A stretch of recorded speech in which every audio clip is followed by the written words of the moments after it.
Beloved, we're reading 2 Corinthians chapter 10, verse 4 to 5. The weapons we fight with are not the weapons of this world. They have divine power to demolish every stronghold.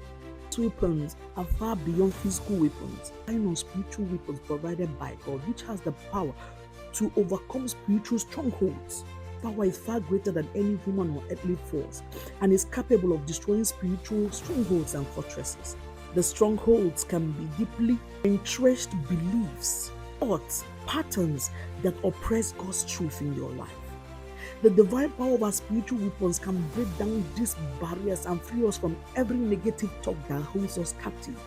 It confronts and dismantles arguments, pretensions that set themselves up against the knowledge of the Lord.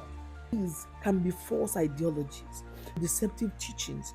These can be things that contradict God's truth, that puts you in fear. Sons and daughters of God, we have been empowered by God, called by God to take captive every thought and bring it to the obedience of Christ. Whatever the enemy has implanted in you, bring it to the obedience of God.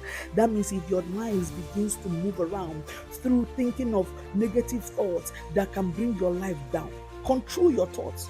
Ensure that they align with God's will and truth. It's a conscious effort to reject negative things spoken over you, to reject harmful and ungodly thoughts, and replace them with the thoughts that reflect Christ's teaching. When you take hold of these thoughts, you begin to walk in so much boldness because your Father has already conquered these strongholds. In the name of Jesus, I thank you because you have given us the power to fight against this stronghold. We take captivity every thought that is not of you and we put it down in the name of Jesus.